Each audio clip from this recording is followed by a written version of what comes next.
All right. Peace, everybody. Welcome to a new show improved. You know what I'm talking about? And I am Aki El Karar, and we are back for another adventure, another journey, another teacher session. You know what I'm talking about? And well, peace to Chief, because he already here. You know what I'm talking about? Him over there, Mr. Producer.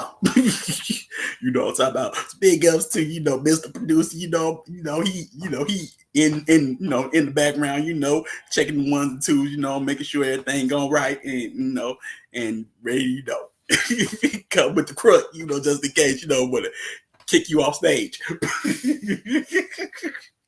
you know, but yeah, Beastmaster Mean Leg. So we are still going on with cosines, and we are in part 5. Like I said, this is going to be a long one, long series, because there's so many areas of activity. And some areas of activities that you probably never thought were areas of activity and never gave much thought to, but they're in the book. I would just suggest you get the book, just in case, I can only do so much, but we still going along for the ride, man. You know what I'm talking about? So, peace, Sarnies, So in this one, we are doing, education part 2, you know. Yeah, why did I feel like I was starting economics? That's why. But we are on education. No, we are not on education part 2. We're on education part 1. See, I'm jumping the gun. So at least you know what to look out for next round. But here we, last strong we did last part of economics. This strong we're doing education. Education is always very and vitally important. You know what I'm talking about. So we just gonna get into it. As you see, here's the education. And if for those that don't know, that is Booker T. Washington. He, founded Tuskegee University down in Alabama. You know what I'm talking about. And I just say, when I was looking through, pictures and whatnot, I was like, is it just me or is Booker T always, like just drip out, man? Like you don't find like a moment where this guy is not looking, dressed to the nines, as they used to say, you know what I'm talking about? And he just, he just always like, like he a dang old, model, intellectual model. You just see him, he just every pic, he just dripped out, man, like for real. but that's maybe that says a lot about those times, man.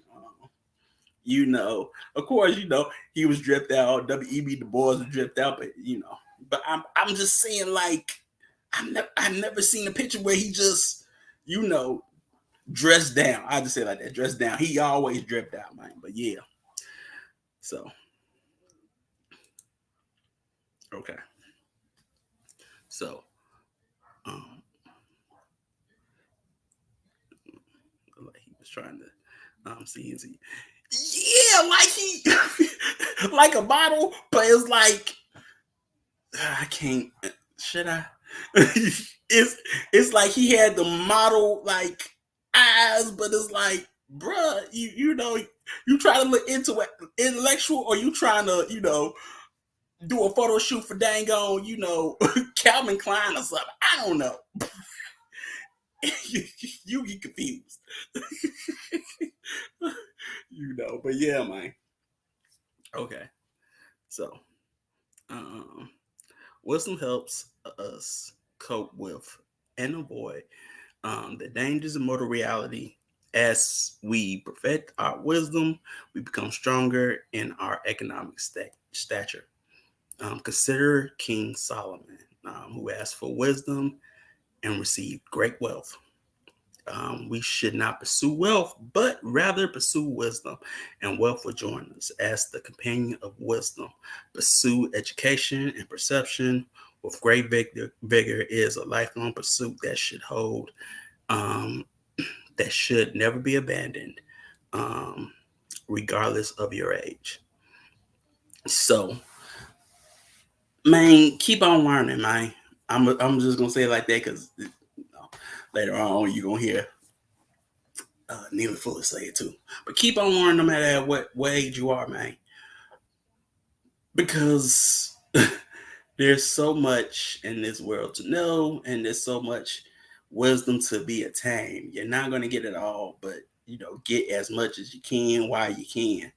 You know, I I'm watching I'm watching like this this wuxia drama. It's a Chinese martial arts drama, but what's different is called the ingenious one, right? And what was interesting is about is like this guy, his family gets killed and he goes to the school, right? And the school or the sect, because usually that's what it is, but the sect, right? It's all about teaching the students wisdom. You know, their whole aim and goal, because it was more than one school.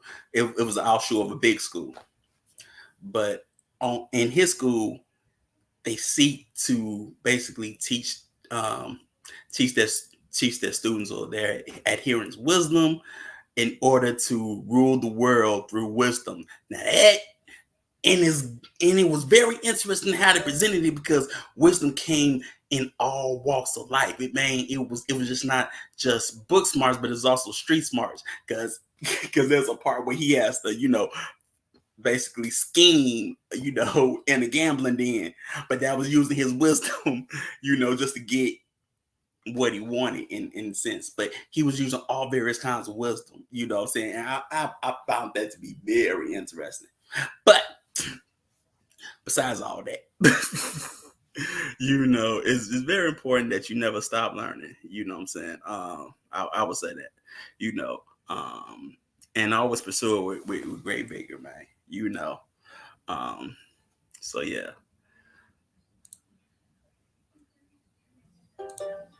There are some things about Egyptian education which we need to revive. Certainly, the love for knowledge is something that we find in Egyptian education that can be stimulated far more than it is today. I'm constantly surprised, sometimes in my classes, when I become ecstatic about learning, and how sometimes my students are looking at me as if I'm freaking out. And in fact, about 2 or 3 weeks ago, the New York Times had an article that related concentration to euphoria. And the idea being that learning at times can be a euphoric experience. In fact, I've often compared it to a climactic experience, something which has somewhat of a sexual nature about it. You see this kind of ecstasy in learning in children very early in life. Because, ladies and gentlemen, ultimately the human being adjusts to his or her culture through learning. The brain itself is a learning machine. It comes to the world not organized like that of an animal and not pre-wired like that of instinctual beings, but it comes made programmable so that it can aid in the adaptation of the human being to various environments and various cultures and various situations. It is an instrument, the brain is, that is designed to, after it gets certain information, to coordinate that information and to perform creative acts on that information, and therefore influence its environment and adapt the environment to its own needs. Generally then, what we can say then that learning, of course, obviously is a necessary human activity. And generally, those necessary human activities, those activities that are necessary for sustaining the life and the survival of human beings, are often attended with pleasure in their functioning.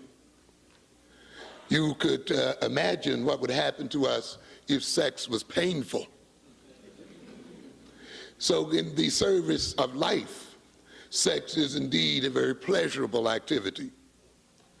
In the service of survival, then, learning too should be indeed an ecstatic and pleasurable activity. And we see that in children as they dot and dash through the environment early in life, and they are so curious, and they are exploring and investigating, and they are startled and awed by the various things that the environment have to offer. And it is somewhat pathetic, though, to see as they move into their later years of childhood, they begin to associate learning with anxiety, with fear. And later on, you can see them even beginning to wear dumbness and stupidness as a badge of honor. When they gain status from their peers by demonstrating their ignorance. So you know then, for learning to be unpleasurable, there must have been at some point during the life of the human being when it was twisted and distorted by misguided adults and others who influence the child. Hopefully then we can resurrect this love of learning among ourselves. The love of words, which was, as I stated, very high among the Egyptians, I certainly hope would be restored to us today as Africans. As we said earlier, first there was the Word, and the Word was God, the Word was with God, and we see God creating the world in terms of the Word and the image and the symbol. We are in this building today, and we must know that the first act of the creation of this building was the bringing forth of an image in somebody's mind, a thought, an idea, followed again by a whole set of words and negotiations, and again by a whole set of figures and symbols on paper. And then it was out of this use of words and symbols that we have this organized structure that we're in today. No buildings that we see are the result of random activity. They are the result of the use of the word and of imaging. And for a people to build and construct and to transform the world and to transform the society, for a people to transform themselves, they must have the word. One of the major problems with the African today is that he has no control of the word. We are complaining today about the fact that the word has been put into the hands of another people. And those words being put into the hands of another people have been used to destroy our self-image, our self-confidence, have been used to destroy our mind, have been used as vehicle in which to introject the inferiority complex into our very personalities today. We will not gain control of ourselves nor control of the world until we gain control of the word and the control of the image. The word is divine, the word is magic, and we will not be able to perform that magic until the word becomes ours again.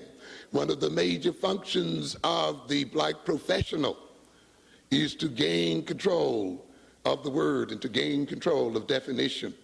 One of the things that I've noted as being one of the constants that has remained with us since we've dealt with the European, no matter how many changes we've gone through, no matter what you say about integrated living and all of this other stuff we call progress today, is that the European has not relinquished his control of the word and has not relinquished his control of information.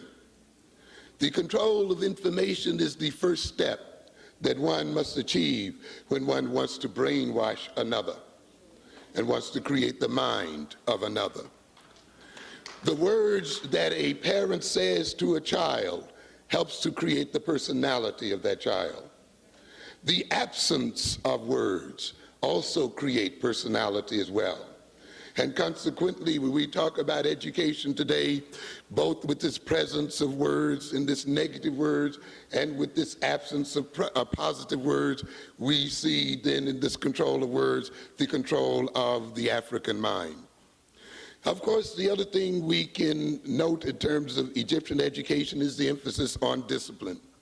Maybe we would have some problems with corporal punishment as a form of discipline. However, the idea that there must exist some discipline is one that we must endorse.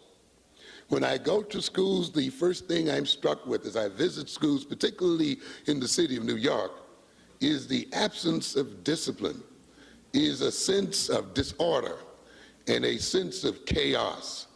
Even when I enter into the classroom of teachers, I still get this sense. We as Africans will have to study the relationship between discipline and learning. I think we've been put into a major trick. It's interesting to note that the Europeans literally beat their children into the middle class. And then once they beat them into the middle class and created a tradition around them, corporal punishment became unlawful. And now it is scientific to approach them in various other ways. However, we as a people must recognize that in terms of our own development, we do not occupy the exact historical situation, economic and social situation of the European. And consequently, their methods for disciplining their children may not be appropriate to the methods we may need to use in order to move our own people forward. We must not be then deceived by these people who choose to ignore their history and to present now their methods of disciplining their children as being scientific, as being the latest in psychological research and discovery. We must recognize them for what they are. They represent a historical process of a people now who have gone through an evolutionary phase in the educating of their children to the point now where other methods of disciplining and control may be used. Therefore, we have to look at the disciplining of our children in terms of the reality of the African in the world today, and in terms of what we are trying to achieve. Professor Richardson mentioned apprenticeship, which we see, of course, plenty of in the Egyptian educational system. And coincidentally, for the last couple of days, I've also been thinking along those lines of the need for more of us as professionals to take under our wings protégés and others and to see to their training and development, because we cannot leave the whole of the training of our scholars, of our intellectuals, and of other people and of others to the European. Obviously, as Dr. Clark has indicated, the European is not going to move us toward liberation education. In European education, in Egyptian education, we see a reverence for history. We, of course, have mentioned a reverence for ethics and for spirit. This is very, very, very important. I think this is one of the key things that will distinguish an Afrocentric education from that of a Eurocentric education. That is the including into the education of a spiritual component, of an ethical component. As I've said on many occasions, the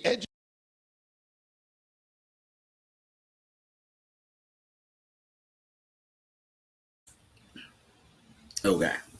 So, well, peace, Achoti Yafe, and peace, little fireside, and peace, on the radio and top tier speakers, and oh yeah, Maslin let. Now that's 80s drip, you know what I'm talking about. But yeah, you know what I'm talking about. Yeah, Dr. Amos is always in the suit, man. Always in the suit and always stuff. But he, you know, I gotta explain this. He got that, but he got that fashion that men in that area used to have. If you ever see the pictures, there's always, them dudes be like five of them, they all, all together, taking pictures and, look at, got the, face going on, got the pose going on, they all got these certain poses, basically says their personality or something. But yeah, my, you know, such a simple, but Chief said, such a simple but highly revolutionary statement, similar to bringing prayer back into schools. Yeah, I would say that. I would also, link in the description if you, all the videos that I use, usually the links is in the description for one. So this was a long, well, I think this form was probably longer, but from what the clip that I have, um, it just has Dr. Amos, but also Dr. John Henry Clark was there too, and I guess he spoke earlier. I just don't have that part. But as you can see, this is during the VHS, the tape days, So it must have been a long tape, long session, man, long session, man. But yeah,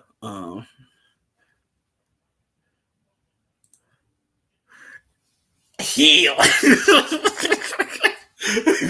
He's not. It's before, but because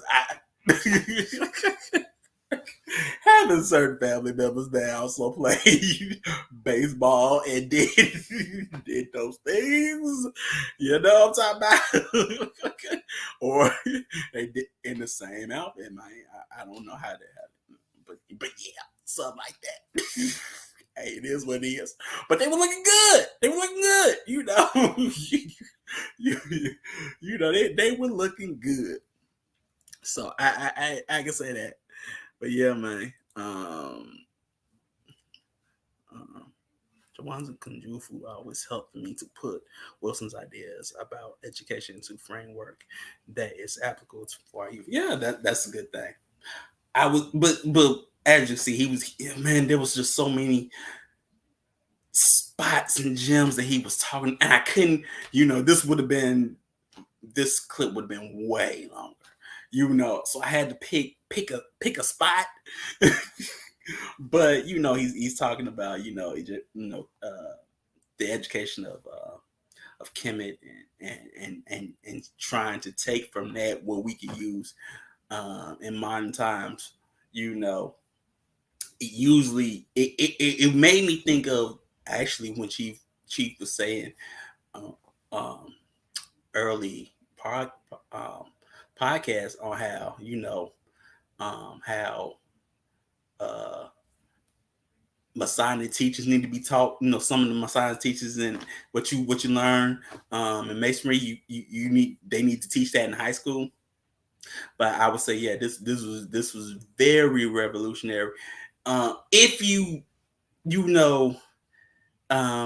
under at least understand something about um, the teachings or system of the ancient Kemites and whatnot,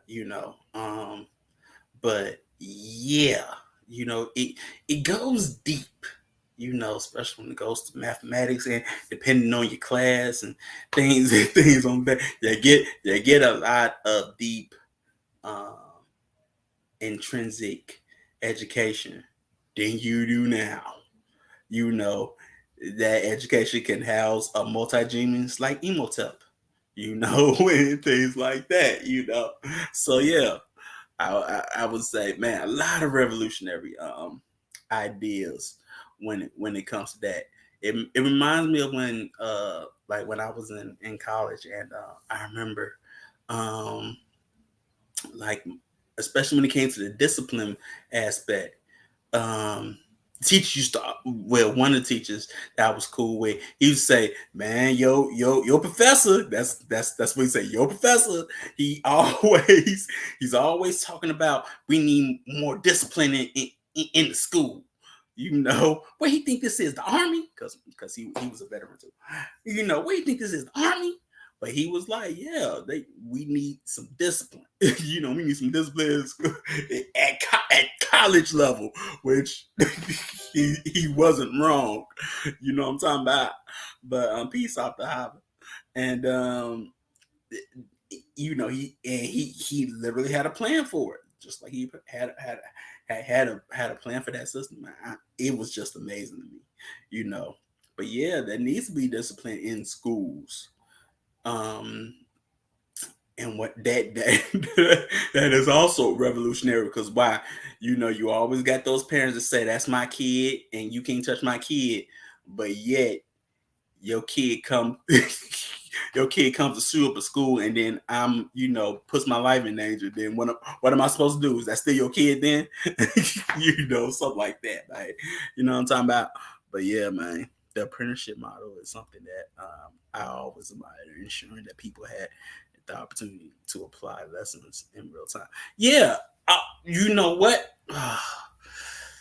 um, Another system that had an apprenticeship model, the Ottoman Empire, the Ottoman system. You know, sultans had to learn a trade skill. You know, they had to be apprenticed um, um, when they were young. You know, they had an apprentice skill. You know what I'm talking about? If memory serves me correct, Suleiman was a goldsmith. You know, he was a goldsmith. You know, you wouldn't. I don't think you would know, but you know, because it's probably not said. But apparently, he was a goldsmith. You know, or he learned. He was apprenticed as a goldsmith. You know, but yeah, man. Like I said, I would just say just go through it all, man. Go through the whole, at least that snippet of the tape, you know, because this probably was a 6 hour one. You know what I'm talking about? You know, blink, you know, every got no, no, this this ain't the place. So, but yeah, even I really think that was like a 6 hour. But here I am looking at that video, like, I man, at one point in time, I used to go, you know, people I knew had that same like fixtures on their wall in their living room, had them same things in their living room, and you could not go in there. But especially that dang on that chair, that I don't know what you would call it, but man, I know so many people that had that dang on chair. You know, the same chair that Hugh P. Newton, you know, they had in the 70s. I don't know what you call that dang on chair, but I knew so many dang on people. My auntie had one. I know a few dang on people that had that dang on chair in their living room. I did like sit in the chair though when I snuck up front, because you couldn't be in people's living rooms. But yeah, so um, all people, both white and non-white, have people among them who have great knowledge and understanding of many things, and this is true. This is true. As Achoti Morea would say, this is true. And it is, you know, there are so many geniuses of many colors, hues, cultures, and backgrounds, too many to name them all. Some of them are famous, some of them are not. You know, but everybody has people among them who have great knowledge. We just got to seeing one. You know? You're from the Hattiesburg. Okay. You know, I'm always, yeah, from the, you know. It's like John, you know, John McCall come from Alabama. Yeah, see that? But they in New York. So yeah. Um those random Pikachu is. They're very expensive now. So, no. Oh, I didn't know that. I thought they were cheap. Maybe because I knew poor people that had them. I'm like, thought you could. I thought anybody could get one at that point in time. But yeah, I bet you. I bet you they are cheap. You know, maybe they would. Man, you know, they putting on the show and had that chip. I didn't know. Yeah, I didn't know. So yeah.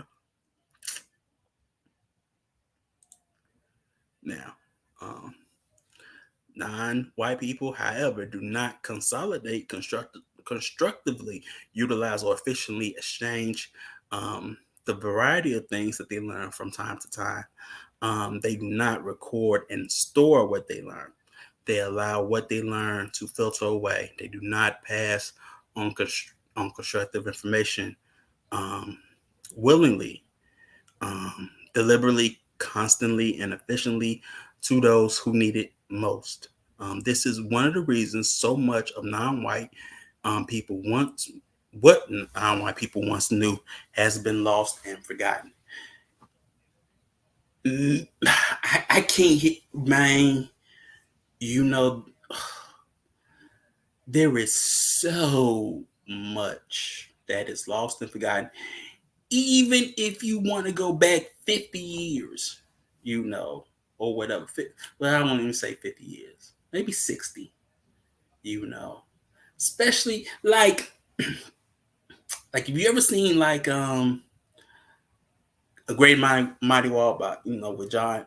John Henry Clark. He's talking about how Harlem had these certain customs, that they forgotten. You know what I'm talking about, because they weren't taught. You go down the street. You always wearing suit and tie or whatever, but you always spoke to people and things like that. Um, but yeah, it don't matter. Well, it's just not here. But I will also say, man, there is a wealth. That's why they always find something in Kemet. But there is a wealth of knowledge and wisdom that wasn't passed on, or um, was how can I say this? Uh, Pushed out, or forgotten about because nobody used it. It's sort of the same thing. Um, of course, I can always use a different reference. Sort of like with the Lindy Hop. You know who does the Lindy Hop or the Jitterbug? Those that don't look like you, but yeah, you created it. And I remember, watching this documentary of like the earliest old, um, well, one Jitterbug couple, because they were melanin dominant, and they really wanted, you know, melanin rich kids to learn these dances, but they didn't know them. You know what I'm saying? They didn't know them at all, or whatever. You know, but that was one thing that at least in that documentary, that they were really lamenting about, because they wanted to see more of them, doing these dances. Now, mind you, I always thought the Jitterbug was fun once I watched it. Dang on Malcolm X, and they had that dang on Jitterbug scene. Now, you know what I'm talking about. I saw that, and that, well, I always like zoom suits, but but once I saw that scene, and they got Lionel Hampton playing, playing in the background, I was like, oh, this is fun. And you see y'all people doing it, you be like, oh yes, and you know how we dance, we get it. So and then so I always thought, Jitterbug was cool. That is a fun dance to do, but what it's forgotten among your culture, or your peoples, man. And not only that, the excitement to do certain skills like engineering and edge. I just say it like this: edge lord type things. like flying in planes, riding in motorcycles, so there were that didn't go away. But flying in planes, making things such as your own car, you know what I'm saying? We did do that at one point in time. Science, and inventing and things like that. A lot of that's forgotten about, or not promoted or celebrated, you know. Like Dr. Amos was saying, man, we find it popular to be dumb, you know. But yeah, a lot of things are lost and forgotten about, and things that was once known, you know what I'm talking about.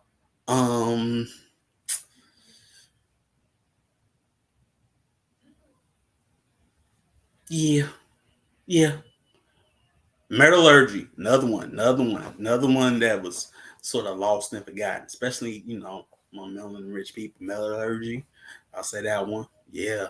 So, man, we could go on with that one. you know, when I was around 10 and 11, I would dream of owning a seaplane.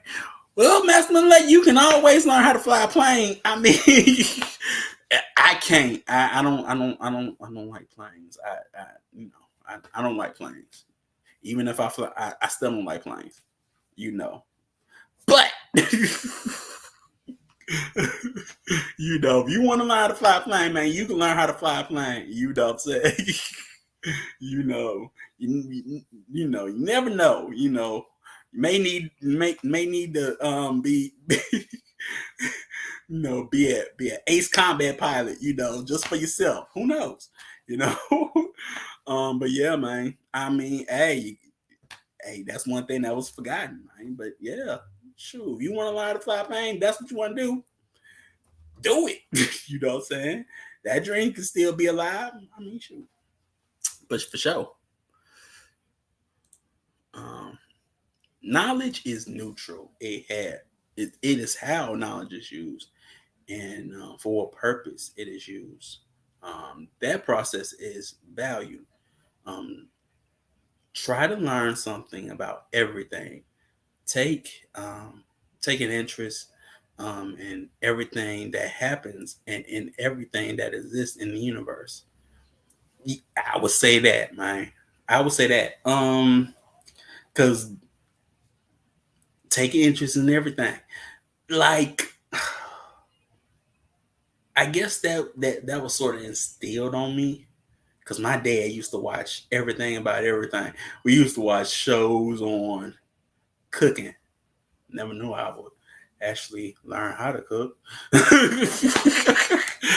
Because I couldn't use stove. But then, lo and behold, you know, here I am making bread from scratch. And things like that. Watching Great Self and Great Cities, one to not only eat that, but also make it. But then we start getting into science and things like that, and understanding atoms and things like that. And shoot, me personally, I take a interest in metallurgy. I'm always watching watching some show about sword making and knife making and stuff because that's what I like. Weapons and knives and swords. Yeah. That's never gonna go anywhere. But leatherworking, like seeing how people make leather holsters. Hey, but also shoes. You know, uh, making shoes and repairing shoes. You know, things like that. That's even interesting. You know, I would also say, um, but ooh, another thing. Why? Because I was going to say it. But another thing one could consider is always I think I've said it before, but always be, the family record keeper. You know what I'm talking about? One thing that's interesting to me now, oh wow, doing this and educating is that one thing I don't want to lose or forget. Well, one person in my family still does. At least one young person still does it. One of my cousins does. But clothes making, because my grandmother and all her siblings, well, at least the women, all her female siblings, they can make clothes and they can make quilts. You know, them quilts that sell for a bunch of money. They can do that, right? Because I remember like being in Chicago and there was this one thing like towel jackets, right? uh that was like the big thing. Like you had us, man. We had these towel jackets and we have these different, cartoons or whatever, right? But for some of us that didn't have no money, But luckily, we couldn't ask our parents for them. But luckily, my grandmother could make a jacket, and she made this ninja. Oh man, I wanted one too. But she made this Ninja Turtle jacket out of towels. Um, that you got at Kmart, and she made a Ninja Turtle jacket for my cousin. And then she made a Lion King towel jacket for my other cousin because they were boys. You know, she and we just give her the materials and she'll make them. You know what I'm talking about? But that's and I have another family member that like they all make quilts, but it just seems like she's great at it, and she actually sells um her quilt making, but she gets it, you know what I'm talking about. But they all can make quilts, but she actually does wonders with them quilts. But yeah, man, take it, like I say, take an interest in a lot of things, man. Because I never thought I would get into things like leather making and things like that. Shoot, I never thought that I would take an interest in learning parts on a dang on um truck or even a car. But now I look in and I'm like, I know a little bit about some of them parts. At least I can um say them, off the top. At least I know what they look like. So if anything goes wrong, what I'm talking about. I have some knowledge, maybe not a lot, but hey, I know a little bit about something, what I'm talking about. But yeah, man, take an interest in everything. You never know what you will what will pique your interest, man? What will pique your interest? You know what I'm talking about? Like for real. For sure, man. I can't do the plane, but I'll go. I'll go in it with you, but there better not be no turbulence. And I mean no turbulence. You better not be bouncing that thing up and down. Otherwise, you gonna have an issue. you know. So yeah, don't be swinging that thing all over everywhere. It is not a car. We swing on a road. You swing up and down that plane with me, we gonna have an issue. That's why I don't like C-140s. So yeah, man. Okay. So fear the Lord. The fear of the Lord is the beginning of knowledge, but fools despise wisdom and instruction. Look, message. That's all I can say. That's all I can say. But yeah, the fear of the Lord is the beginning of knowledge. Proverbs. We did those Psalms, we in Proverbs. you know, you know. But yeah, but fools despise wisdom and instruction, man. Hey, it's like these things write themselves. There's no point in commenting on when you like, man, it's there. you know, it's like the truth is just there. I can't, man. you know, I'll go along for the ride, my bruh, but I'm telling you, me and planes don't mix. but I'll go along. But then I'll be like, man, you better hurry up and land this thing on plane. Because I'm like that with most planes. But man, why don't hurry up and land? Please hurry up and land. Can we just get to the ground, please? you know, I, I yeah, told you, me and planes don't mix. so yeah, man.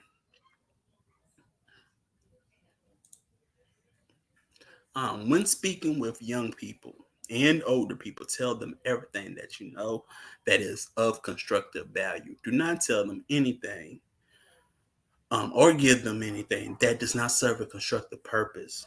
Acquiring information is a constructive way of using time and energy by any person of any age. And man, I would say that look,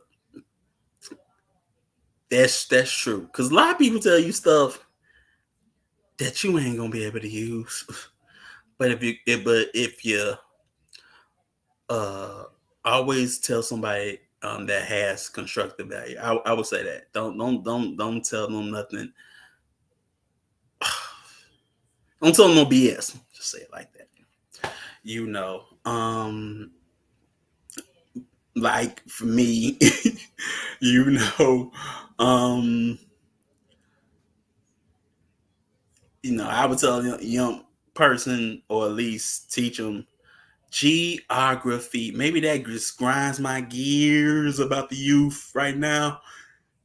We ain't even going over history. F all that geography. If you don't know at least 10 states or at least been one and know where they are, oh man, that grinds my dang gears. I would be there with you to tell you, look, at least get you to know at least the lower 48, as they say. We ain't gonna even count Hawaii and out. No. Just know the ones that just own the mainland right now. Because oh man, that just is this a city? What the? No. you know, I know there was a time where it was cool to be stupid, but then I thought about it, I was like, but then the cool kids would laugh at you and say, man, you dumb. You don't know even the hood dude like, man, you dumb, you don't know that. you know. So yeah, man, of course I can name a few states and countries, on different continents. But I will. It's you never know when you're gonna go to one. you know, but also I would say in part language. That's constructive. Um, very constructive. Among melanin rich um people. Yeah. So, but there are just so many things that you can teach that is of constructive value for sure. you know, like when Chief talk, showed us how to make. Well, he did it in the video, but make solar power generators. That was constructive, of constructive value. You know what I'm talking about? But yeah,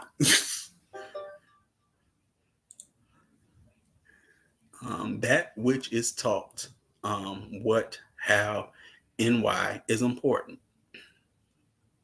What is taught, how it is taught, and why it is taught will influence the relationship between people, places, creatures, and things. The quality and non-quality of the relationship between um, white people and non-white people are taught. Yeah, yeah. Reminds me of now it's just not coming to me. Like How we used to go to school, especially every time Martin Luther King um, birthday came around, and they'll talk about that white friend that lived in his neighborhood and say he couldn't play with him no more, and then he always expressed to how his mother used to say how he was taught that in his household. It's like, yeah, you know what I'm talking about. But there's a lot of things, uh, that you can give further explanation to, that influences relationships with people, places, and creatures and things. You know, um, sure, I can take history, of course I can. But I can also take geography. And the movement of people and things like that. Or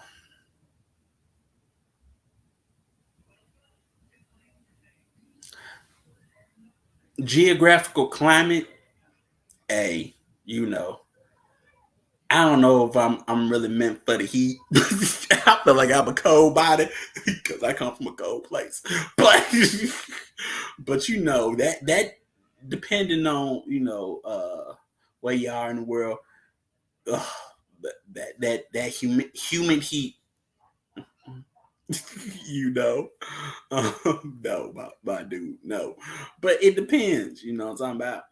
Um, but yeah, by teaching, you can have quality or non-quality relationships, between people, based on what you teach. You know what I'm talking about. So yeah, I'll just leave it there. Now, as long as white supremacy exists, glorification of any people will result in non-quality and or destructive series of interactions between individuals, persons, both white and non-white. I'm gonna get like, it goes on. Um, to glorify, praise, and glamorize the deeds of any person, as long as white supremacy racism exists, is to promote the maintenance, expansion, and or refinement of white supremacy and the mistreatment of people in general. What do or have done, what people do or have done should be stated as facts. And I totally agree with this, you know, because everybody, man, it just opens up the floodgates. You know what I'm talking about? It opens up the floodgates to more chaos. It just really does. You know,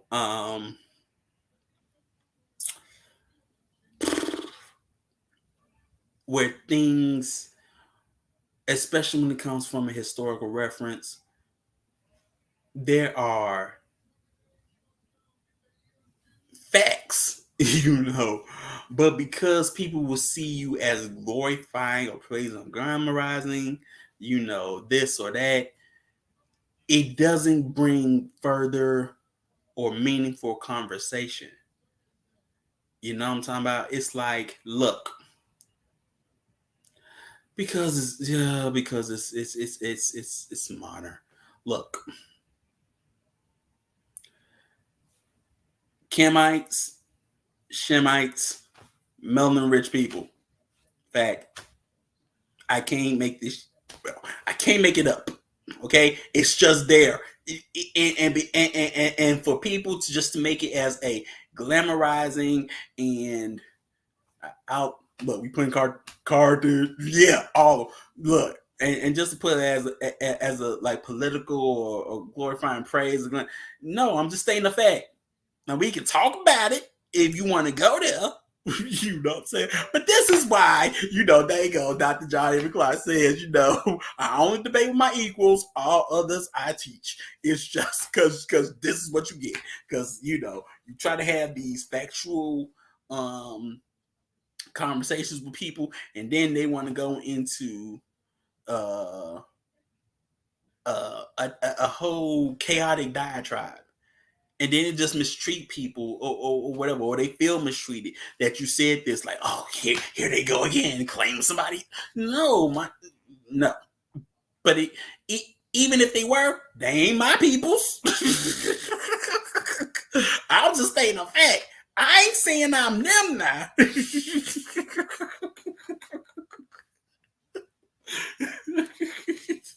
You know, I'm just stating facts. I ain't saying they my people. I'm just saying that we all get some in common. Some more than others. Just saying. But yeah, you know. But yeah, man, you know, ain't about glorifying and glamorizing. If it's about glorifying praise and glamorizing, I feel like that should be among your own culture and community. Other than that, glorifying and glamorizing around other people, it just causes problems.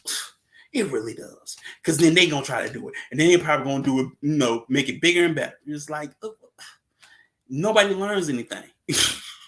You know, we can't you can't have a system of justice or balance between people if everybody how can I say this?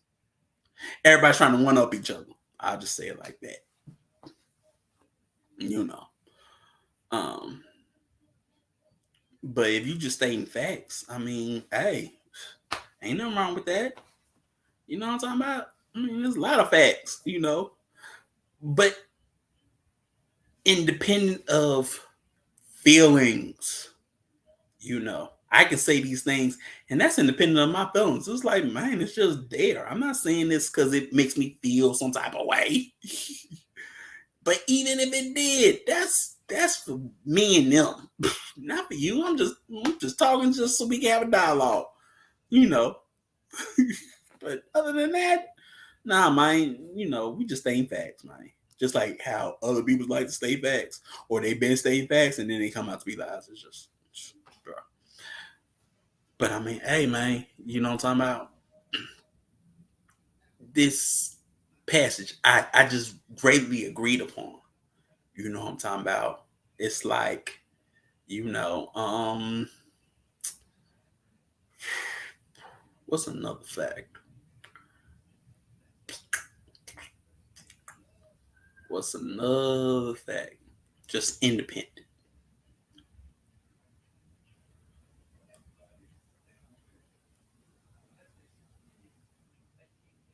Mm. And there's so many I can pick from.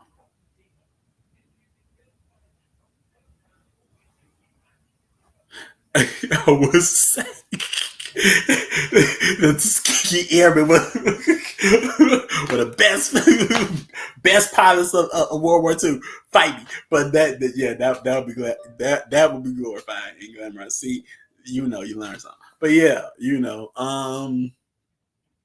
hey, um,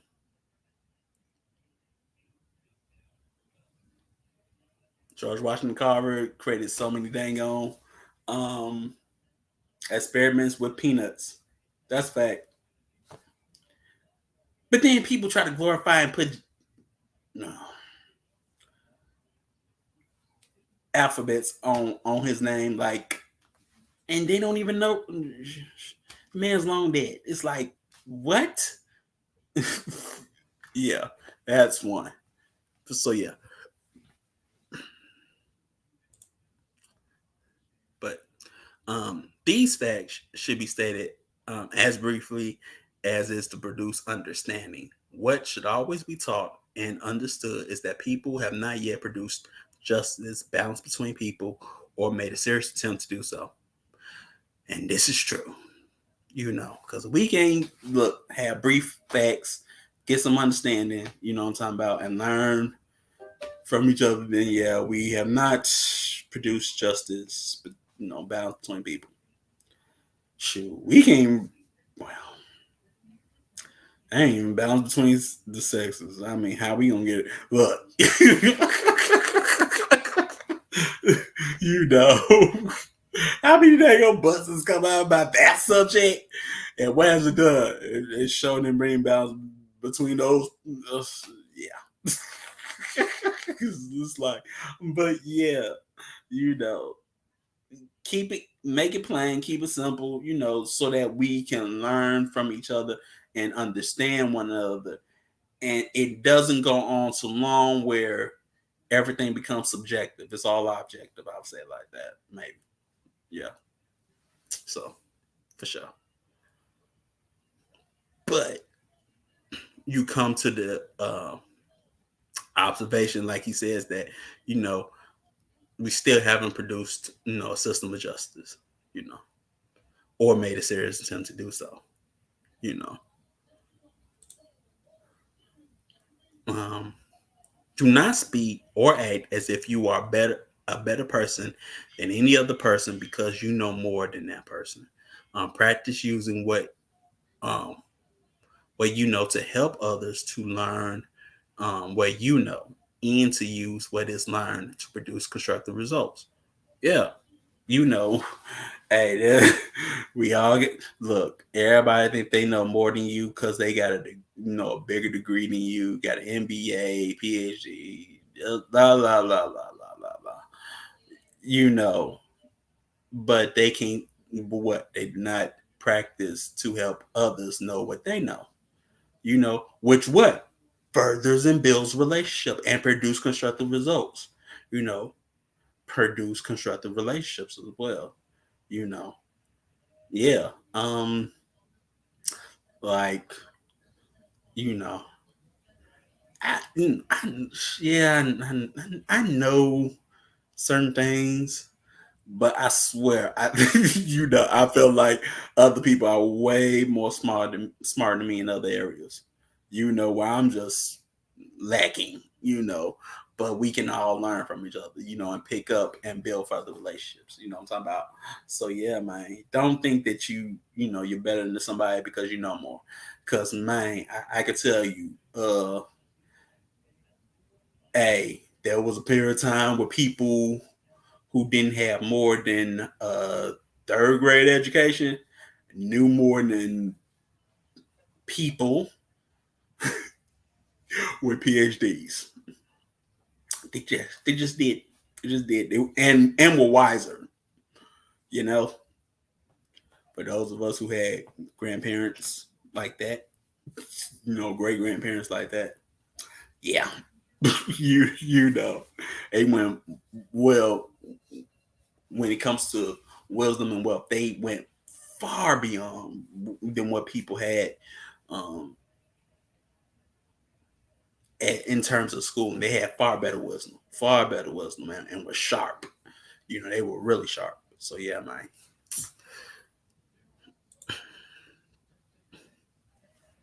It has been said, the person who does not know one thing knows another.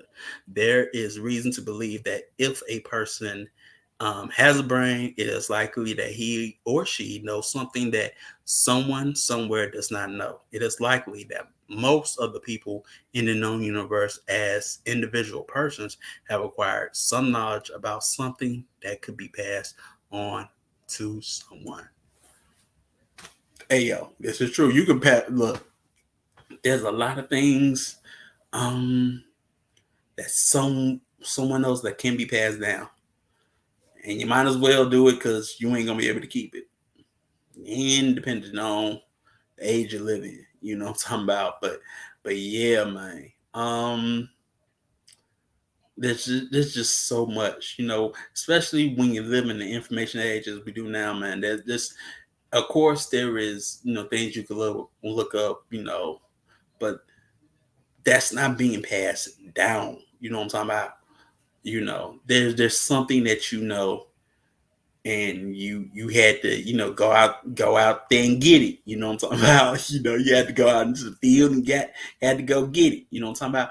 And that can be passed down. You know what I'm talking about? Not just something you just looked up, but something that you actually went and got. Like it was like you went to Lolly, look, like you went to Lolly, get your, like you went to that day, your store just, I'll take that. And you went to the counter and they said, get your adverbs here. It's something like that, you know what I'm talking about? Father, son, and Lolly. you know. So yeah, man. Um, you paid the cost of being boss to get that type of knowledge, and it could be anything, man. you know. Um, so yeah, but hey, um, don't think I would say that you can't pass something down or that you don't have any type of knowledge to give um, the youth or your youth because you do, you know,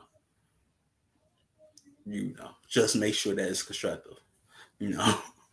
But yeah, so all people have flaws. No person is better than any other person. Greater knowledge and understanding of the truth can help a person to minimize his or her flaws, the effects of his or her flaws, and or the effects of the flaws of others. And yeah, you know, as you attain greater knowledge, knowledge of self and knowledge of your own flaws, and work um, to perfect and grow to be a better person, then yeah, you know, those are those flaws of yourself and other people won't affect you as much, you know. So I would say that, you know.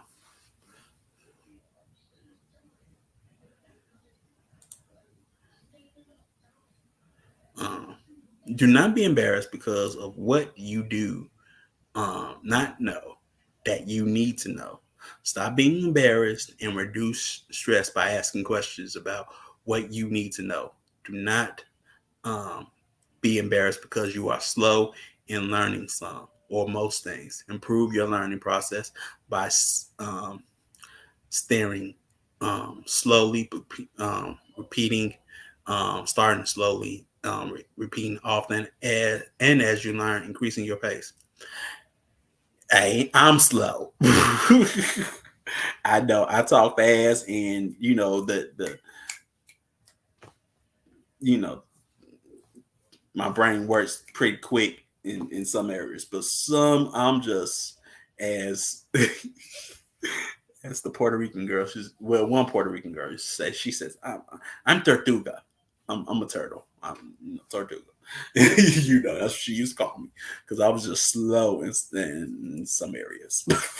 But yeah, you know. But yeah, man, don't be embarrassed if you are. Just keep on working at it. You know what I'm talking about. And you're going to get better at it. You know what I'm talking about. But don't fuss over it and then provide stress for yourself. You know what I'm saying? Don't worry about it. Just keep on improving your learning process. And as you keep on improving your learning process, then things start to make more sense. Take it from somebody that failed the first grade. Yes. Hmm. Yeah. Take it from somebody that failed the first grade. And then you have to rely on somebody that didn't even go to high school to teach you math and reading and all of that. I don't, and that's the crazy part. I don't even know nobody that never. I know high school dropouts. I ain't never met nobody that just didn't go to high school, but that person taught me, taught my slow butt, you know, how to pass the first grade at least.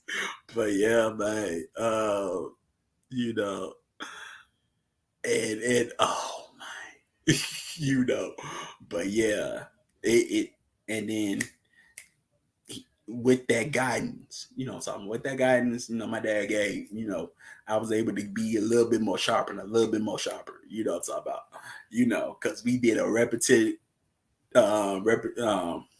repetitious process every day, you know what I'm saying? Not just homework, but with more work, till I got it right.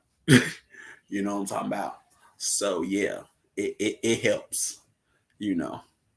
So but yeah, sea bass. But look, turtles, man. I can swim in water, but on that land, I'm slow. You know, I can swim fast in the water, but you know, you know, but no, but yeah, um, during the existence of white supremacy, many non-white people are embarrassed because of this, or their ignorance, lack of knowledge and understanding.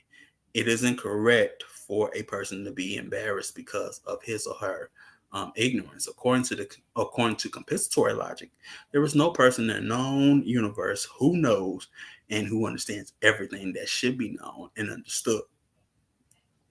No person learns all. No person learns enough. All people learn something, and this is true. Sometimes we we worry about what we don't know, but no one is going to know it all. The only one that's going to know it all is the Most High Yah, pretty much. That's the only dang person that knows it all.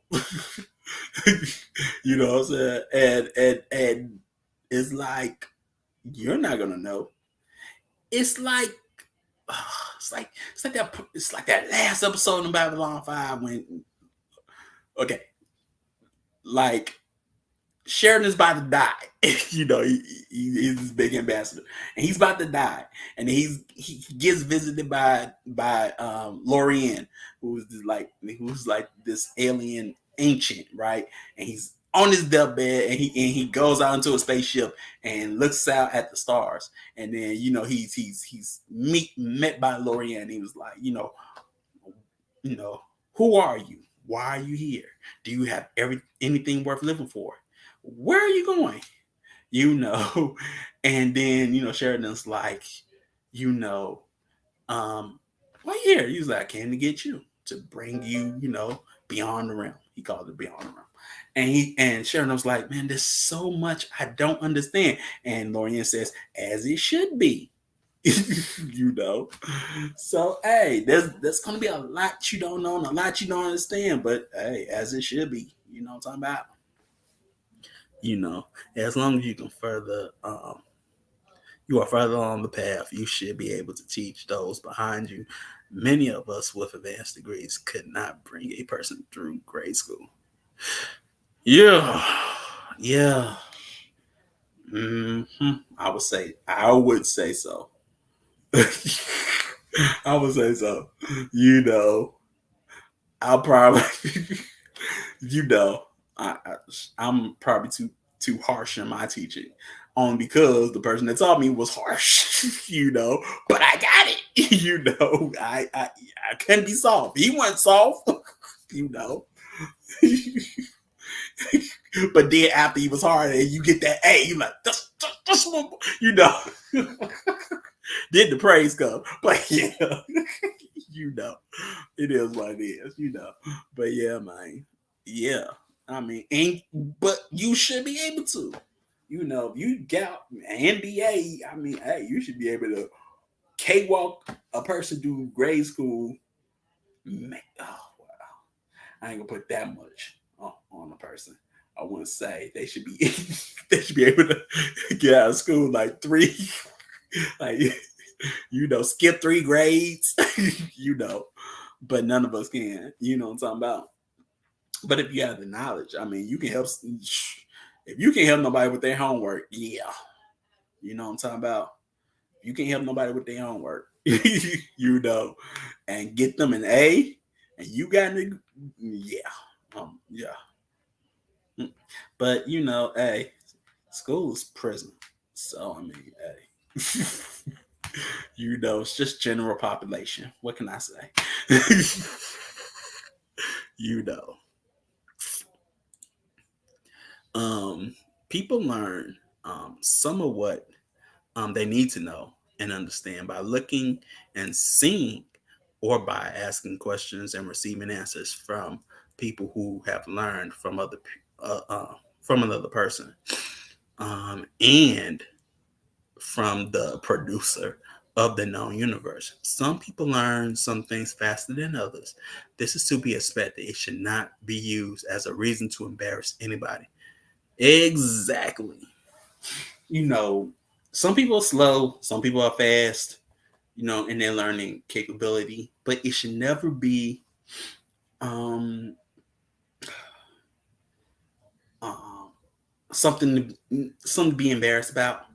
You know, um, I know I felt that way, about gifted kids. They would be taking off and learn more, than you ain't. It's like, I'm smart. Why can't I go?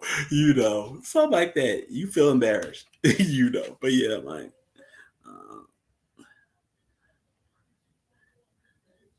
it's that new math.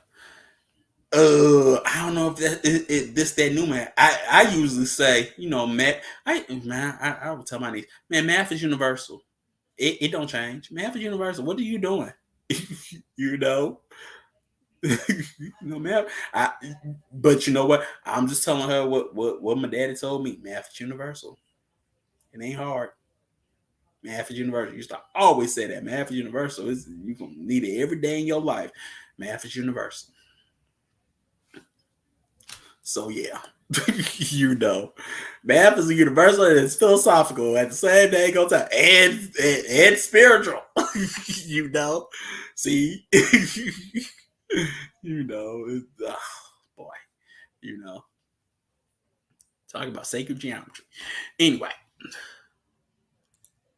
so during the existence of white supremacy, all victims of white supremacy who are willing to speak and or write about race and racism and or counter racism are qualified to do so. The suggested compensatory title for the qualification is Victims Guaranteed Qualification, or VGQ. Now, this is sort of important for the simple fact that if you listen to Neely Fuller, because he still um, gives podcasts or whatever on YouTube. Um, for a long time, I didn't know what VGQ stood for. Okay, yeah, I'm slowing this. I didn't know what VGQ stand for because I didn't have the book at the time, and I didn't, so I didn't know. Like, VGQ, what's VGQ? Some things you can pick up, but I didn't know what VGQ stand for until I read it. you know, the, no, be talking to somebody and they say, "Oh, we put that on the VGQ." Like, what's VGQ? Oh, find out on the VGQ. I'm just putting my my comment on the VGQ, and you just like, I don't know what the VGQ stand for, but I don't want to be, you know. I don't want to be slow and ask somebody, or feel ignorant and embarrassed by asking, what does VGQ stand for? So yes, that's what it stands for. If you care to listen to Neely Folk. So yeah. So now you know what VGQ stands for, just like me. you know. Now, as long as white supremacy exists, every non-white person is a known in the known universe possesses the victim's guaranteed qualification of saying whatever he or she thinks should be said about race and racism, and or counter racism. They have earned that qualification by being a victim. So, hey, I mean, under the system, yeah, there are many victims, but I mean, well, and sometimes there's got to be some decorum, just don't go say anything here, or I don't know, in that sense, on how to really phrase it, but you should be growing up to know what to say, what should be said and what shouldn't be said. Because you got some people that will have rants that you could probably put under VGQ. That's what I'm trying to say. That and you just like, what? Well, what are you trying to say? That's not really what I want to say, but Yeah. What are you trying to say? Or what are you talking about? Basically, that's what yeah, but in other words, wait, what are you talking about? That's what I really want to say. What are you talking about? Like, for real, huh? you know, because there's always somebody that has gets on their soapbox and just says so much about nothing, but yet they talk as if they're a victim, but they're not being. It's like I say, it's weird. It's weird, but yeah, you know.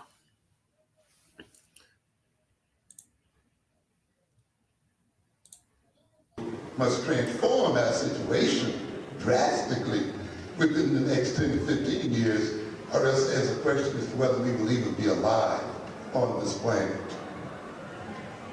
That means that when you discuss the education of black people and of black children, the first thing you must look at, of course, is what you mean by the term. I see too many people talking about the education of our children without discussing what it really means. You must understand that almost all words in the language have a political and social history and represent a cultural history of a people. Words are not mere means of communicating ideas. Words are means often of manipulating consciousness. Words can be used to prevent thought, can be used to prevent creativity.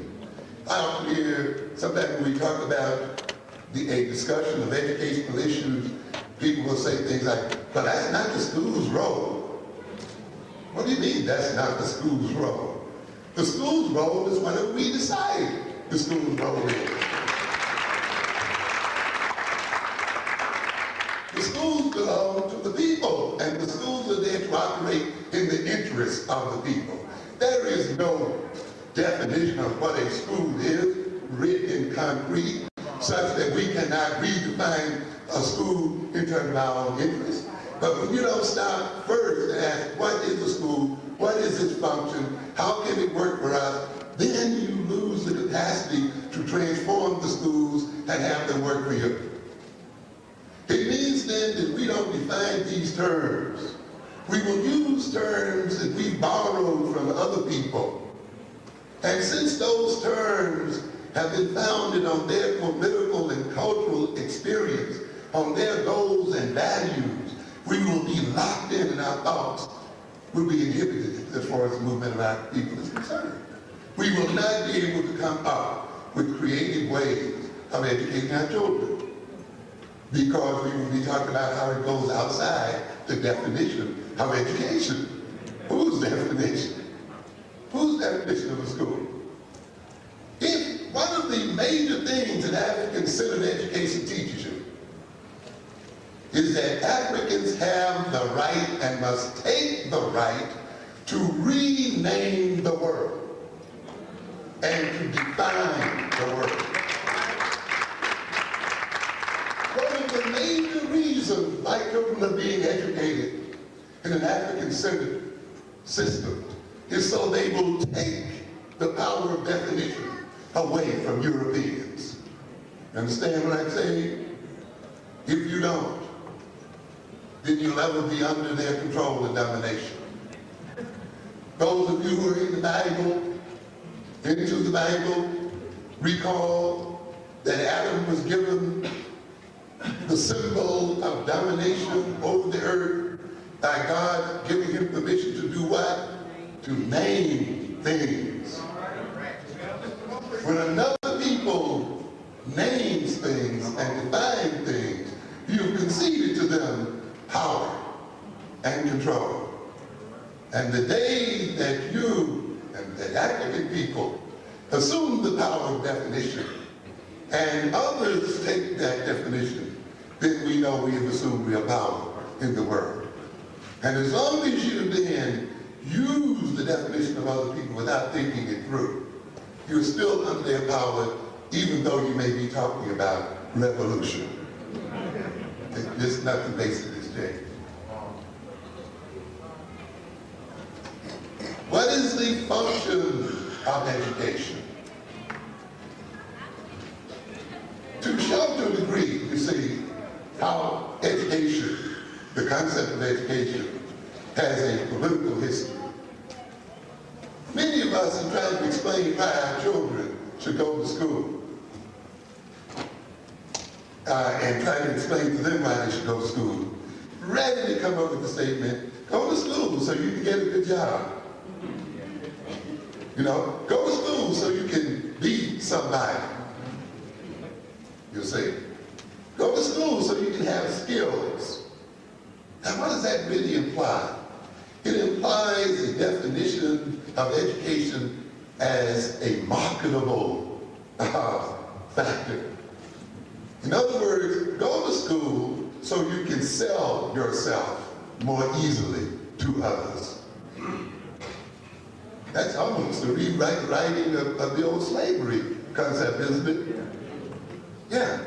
Go to school so that you can be a more valuable commodity and be more profitable to the other folk. Not so that what? You can own the world. Not so that you can what? Create jobs and employ other people. Not so that you can control your own earth and control your own economic system. So that you can not go for a ride on spaceship, but actually create them yourself and make them and move into space on your own. No, so that you can be bought and sold like a commodity on the marketplace. So that the highest reason for you to go to school is to make yourself of value to someone else, other than to yourself and other than to your people. And think about it, that's the way we approach the concept of education. It's a jobs approach. As it's the ultimate reasons why we as African Americans should go to school is so that we can get jobs. Not make jobs, not create jobs, get jobs. It's a definition of education that assumes then that whites will always be in the place of giving jobs to black folk. It doesn't say go to school so you can take from whites their power over jobs. You see? It's a very different thing. But if you don't stop and recognize the term and say, what does it mean to me? What do I want it to do for me? Then you'll use it in a way as it is given by our masters and our oppressors. And no matter how much we talk about the appropriate education of our children, they will always be educated to work for those oppressors, no matter how hard they try. It will not allow you to reconstruct the whole approach to the education of our children, because the definition places certain limitations on what you will call education. So you have to recognize, first of all, then, that education is what you make it. And you must make it for yourself. The ultimate function of education is to secure the survival of a people.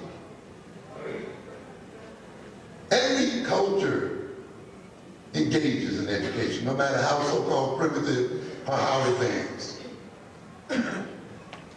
When it trains its young how to maintain its values, how to maintain in the structure of its social relations and its organization, how to maintain its economic system and so forth, that culture is involved in education. And the major point of any culture's involvement with education is to maintain itself and to secure its survival and to advance its interests. Not other people's interests, not other people's survival, its own survival. For what good will it do you and us to train our children in mathematics and computer technology and all the rest of this stuff if we are not alive in the 21st century? yourself, in what way will the kind of education we are giving to our children secure our very biological existence? If education cannot secure our very biological existence, all the rest of it is nonsense. It has no value whatsoever.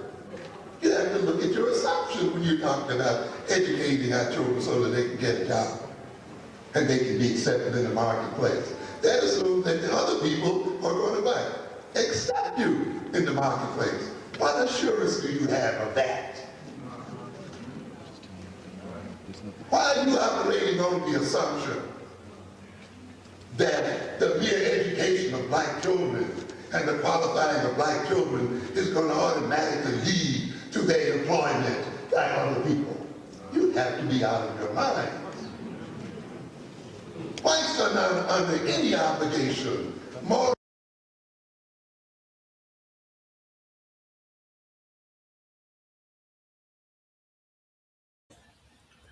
Okay. So mine, there's so many dang gems in that one. Look, just a bunch. But yeah, you have to define what education is to you. And you can't bring the, I would say, the slave mentality to sell uh yourself to somebody. I think one of the best things, um maybe at least what those that came before us, way long, like after slavery and turn the century, didn't nobody want to hire them. you know, they had all these skills, but didn't nobody want to hire them. So what happened? They had to go into business for themselves, or didn't nobody want to educate their kids. So therefore, they had to what? Build schools for themselves. You know what I'm talking about? And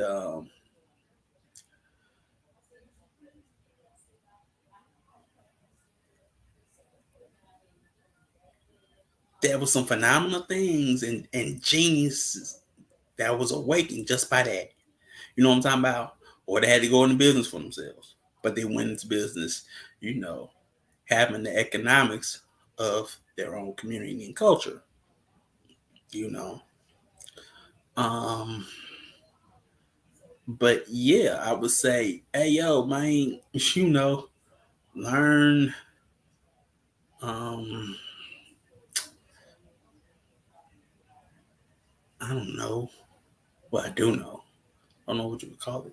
But learn how to build, learn how to build spaceships. So what you can actually bring, you know, that Afro futurism into existence. I would say that. You know, learn that type of engineering. You know, saying learn how to build, you know, spaceship engines and things like that. You know what I'm saying? But yeah, all of this is for the for survival. You know, um, and the you know, and bringing, you know, basically the people further along the path than they were. You know, you don't want, you know. So yeah, you know, like Dr. Amos would say, you know, interesting about Star Wars was that there were no there were no black people in it. After, you know, before Billy D, before Billy D, you know, you know, you know. But there really, we weren't there. But one person in Star Trek, and that was yeah, horror. I didn't watch Star Trek, but she was cute. At least at that, she was cute. You know, I prefer her in Chief favorite movie, Truck Turner. Oh, she says my favorite. She says my favorite line. This ain't C as a robot. Well, she said something my favorite. I was like, this woman can act. She really can act. You know, you just know from Star Trek, you be like, She was that skinny for reals?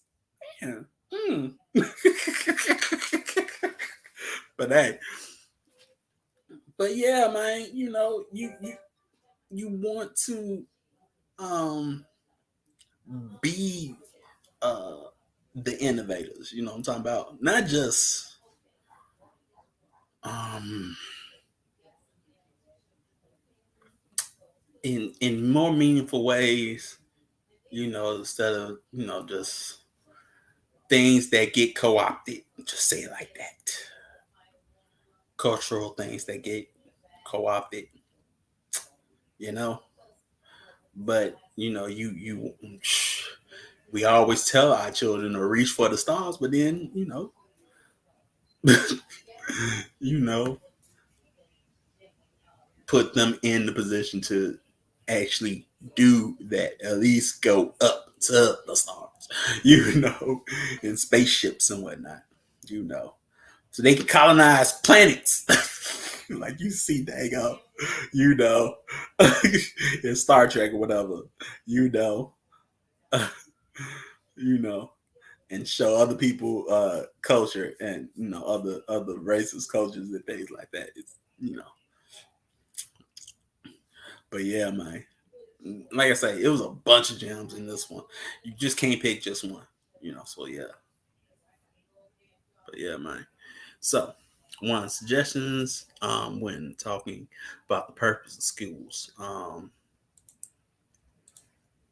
to learn how to at all times think, speak, and act as if the combined powers of the known and unknown are greater than the combined powers of all people within the known universe.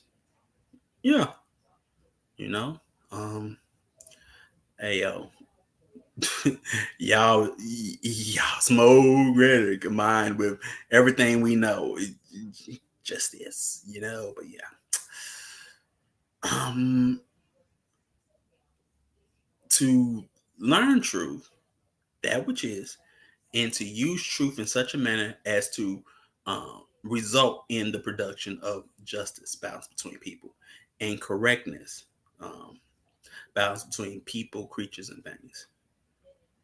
That's self-explanatory. To learn how to guarantee that no person is mistreated and guarantee that the person who needs help the most gets the most constructive help in all areas of activity. Um, to learn how to think, speak, and act in a manner that um, will best result in the end of white supremacy in all areas of activity.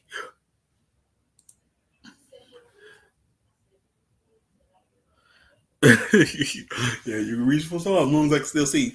Hey, yo, street, hey, them street lights. Well, shoot, them street lights are LED now. Shoot, man. I mean, and kids ain't even outside. You ain't got to see them. They in their room playing Fortnite or something, or Genshin Impact, whatever. Or Roblox. Roblox, yeah. So, yeah, they, you don't gotta, you ain't gotta worry about seeing them. They don't want to see you, things like that, you know.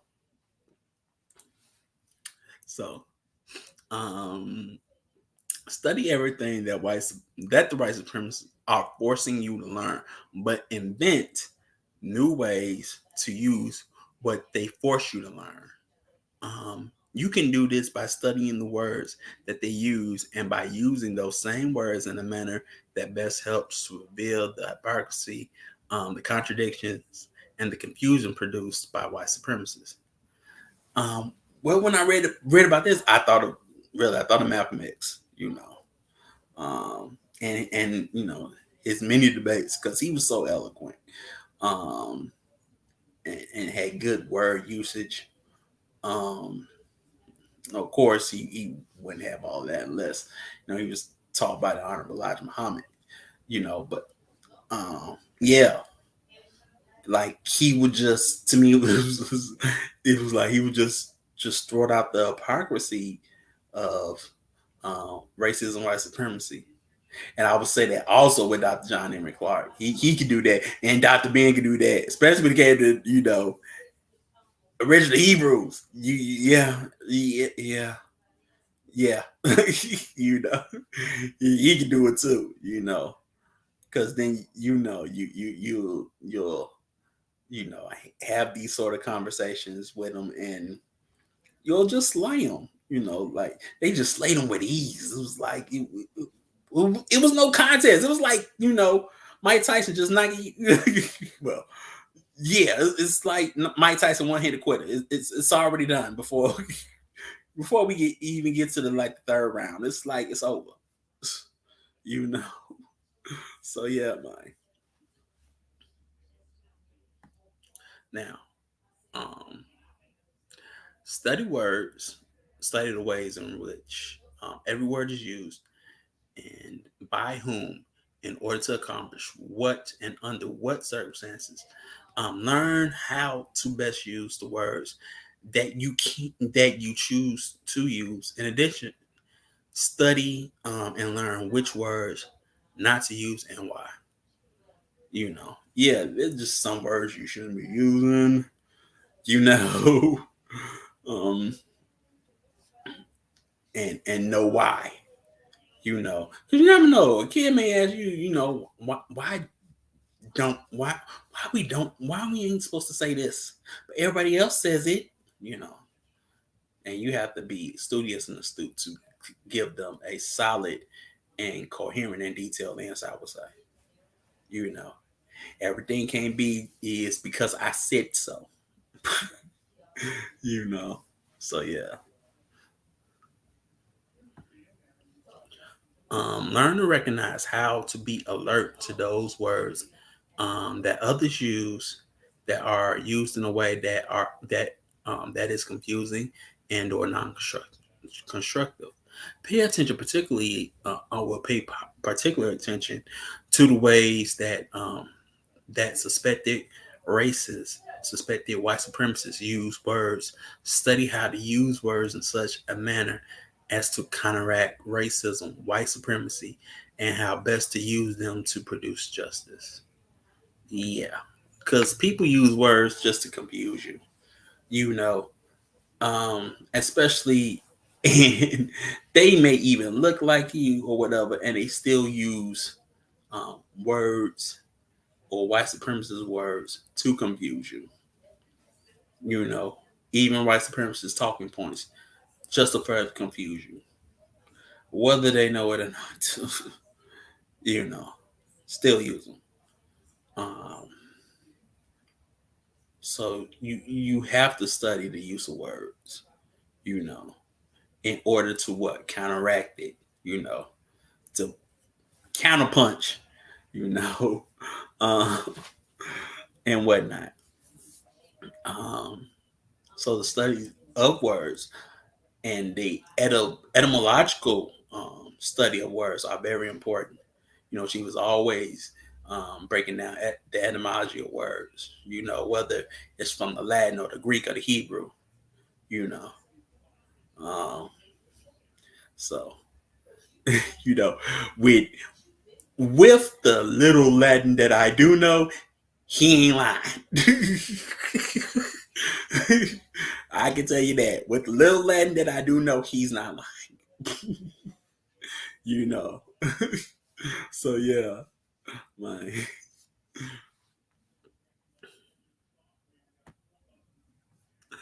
um, produce, use, and or define every word in such a manner as to best result in the revelation of truth, that which is, and then use the revelation of truth in such a manner to best produce justice and correctness. Yeah. So, how you use words should reveal truth, and truth is not subjective. It just is. And it should what? Produce justice and correctness. It should create balance between people and things and places and things like that. Um, period, point blank, it should produce balance in every which way. You know what I'm talking about? And that revelation of truth should as well, in such a manner. So yeah, man. Now, one of the most important things that a person can do in his or her work to produce justice is to study and counteract with compensatory words and definitions the ways that words are used by racist men and racist women, white supremacists collectively. Oh yeah, that's some of us know them, but you have to know no more than just racial slurs, and you have to actually study words when um, like minority hire, and woke, you know,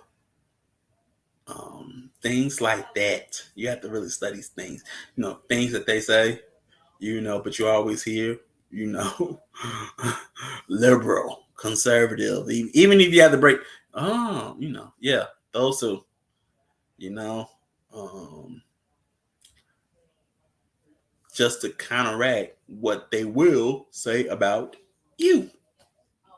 Yeah, yeah, is what it is. Gotta learn how to counter punch. Gotta learn how to pivot. Gotta learn how to counter punch. Simple as that. So yeah, man. So one of the most effective ways countering racism is to speak the truth about racism by giving a detailed explanation of how a racist practices racism in every area of activity. A racist white supremacist dread having his or her lies and deceitful activities exposed, particularly if the person revealing the truth and exposing the lies is a victim, non-white person. Yes, that's why they were writing history books, because everybody knows the truth. You look, we ain't, you ain't, no forced indentured servants, okay? And if you want to tell me that, well, that's for another day. But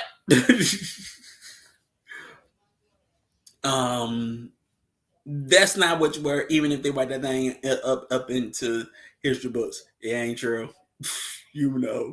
But because the victim exposed all of this, or dared to expose it and beat them over the head with it, and I'm gonna say, oh, we're gonna just take that. We're gonna rewrite all of this.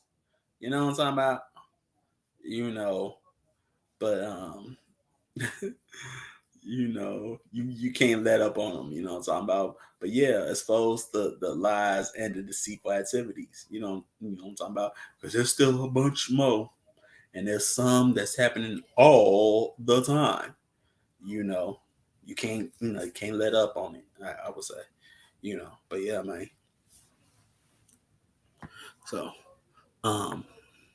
races usually become greatly, if temporarily, disturbed when their lives are exposed during a period when the lies must be believed in order that a particular plan to better promote racism functions effectively. Yeah, it's like, curses. They got me. It's like dealing with a dang on a villain, which, you're not wrong. But yeah, so yeah, they become disturbed, you know. But yeah, man.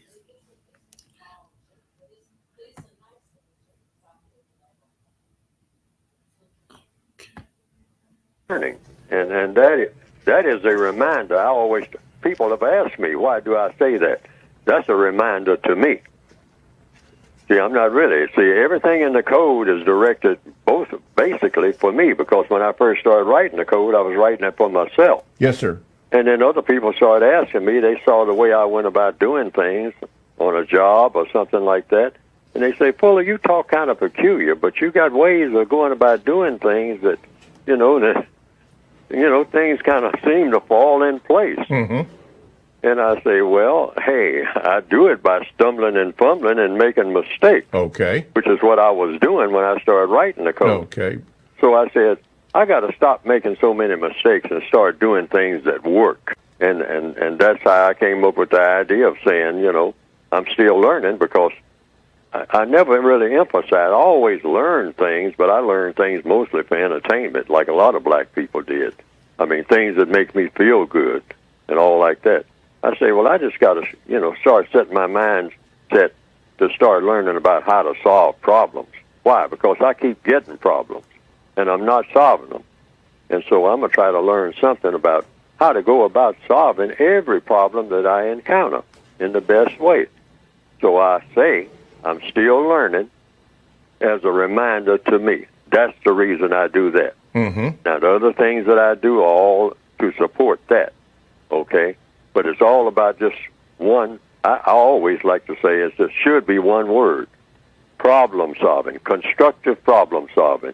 That should be just one word when it comes to black people: constructive problem solving. And that should be just drummed in our heads all day long, every day, every night, as long as we're on the planet. Constructive problem solving, constructive problem solving, constructive problem solving, like a record that's stuck in that groove.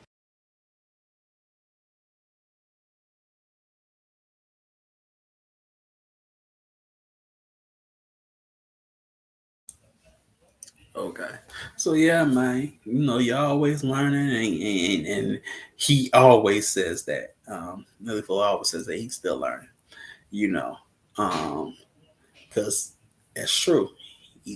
There's never a point in your life that you are not learning something. You know what I'm saying? You can, you know, so yeah, man. That it's self-explanatory. I'll say it like that, man. You know, so keep on learning, man. You know, keep hustling, keep flowing. Cause it ain't over for me. No, it ain't over for me. You know. But yeah, man. That's what you gotta do, you know, go along for the ride, and like Dory, you gotta keep swimming, you know, just keep swimming, gotta keep on swimming, man, you know. You know, so yeah, man, keep swinging, keep banging. You know. So join us next strong, where we will continue the area of education part 2. You know what I'm talking about? You know. So don't forget, we got our new fellowship tomorrow, and we have midday affirmative, um, and Chief UYA podcast as always. You know what I'm talking about. And hold on, constructive problem solving, nothing worse than problem solving effort being derailed by arguments about the nature of the problem. Exactly. Don't you just hate that? But yeah, you know. But yeah, GVI podcast. Um, I would say the book that he suggested about adult children and having immature parents. I cracked it. I listened to a little bit today, and man, I was in my feelings. I was in my feelings like Drake. I encourage you to like read it. I was in my feelings because yeah, there's a lot I remember. So, but yeah, it'll help you out. It'll help you out if you got those type of issues, and most of us do. So yeah, I would suggest just suggest that for real, man. And everyone's frustrated and nothing gets done. Yeah, nothing gets done. It's all chaos, you know. But yeah, not eldership, things like that. On point, man. On point. You know. Um. So being emotionally um uh immature and being emotionally lonely. Like I say, that book's gonna hit home for a lot of us. I'm just gonna say it. That's why I was like in my feelings, like Drake. In my feelings like Drake, man. I ain't lying. So I was in my feelings like Drake. I was like, yeah. But go along for the ride. Yeah, give it a listen and whatnot. But other than that, let's see.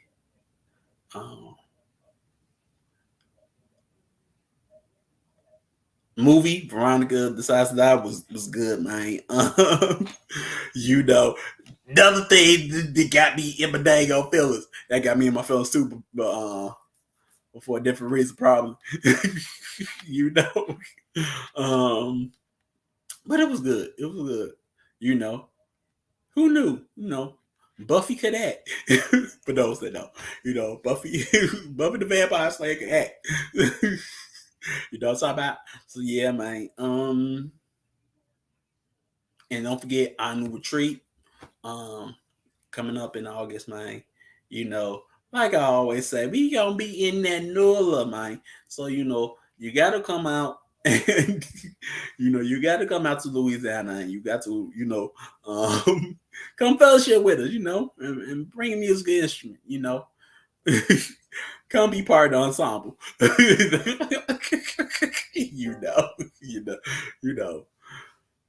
So, other than that, I will see y'all next strong, man. And give thanks for everybody that show up and show out. You know what I'm talking about? Really appreciate it. And always, my honor, man. You know, uh, as Daphne from Scooby Doo. That too, but hey, yo, so many years. Buffy the Vampire Slayer. I'm doing a bunch of movies, but that's Buffy. That's Buffy. you know. So yeah, man. I was, but yeah. My honor as always, so I will see y'all next strong. So give thanks to everybody and peace.